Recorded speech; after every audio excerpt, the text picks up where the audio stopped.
আসসালামু আলাইকুম। সবাই কেমন আছেন? তো রান্না করা শেষ। এখন আমি ভাত খাবো।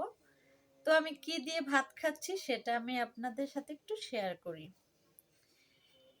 প্রথমত এটা হচ্ছে ওই আমি হাতের যে একটা ভর্তা বানালাম সেই ভর্তাটা।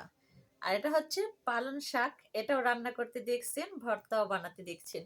এ হচ্ছে এক পিস রুই মাছ। তো এ হচ্ছে আমার খাবার। এটা এখন আমি খেয়ে দেখি রান্নাগুলা কেমন হয়েছে। আর খাবারের টেবিল আছে কিন্তু আমি ওইখানে খাই না। আমার কেন জানি এইভাবে খেতে ভালো লাগে, আর মাঝে মধ্যে পাকের রুমে খেতে ভালো লাগে।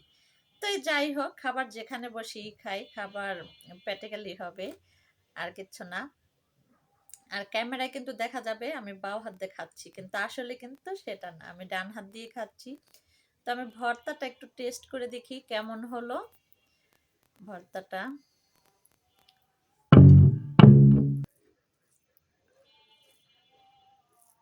আমার তো খাওয়ার আগে ঝাল লাগতেছে। পানি তো আনি নাই। ইস, আগে পানিটা আনার দরকার ছিল।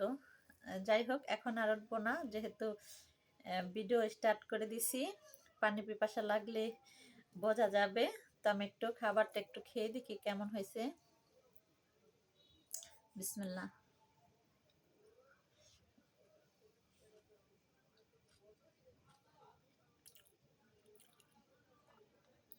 মজা হয়েছে কিন্তু ঝাল। আলিফ,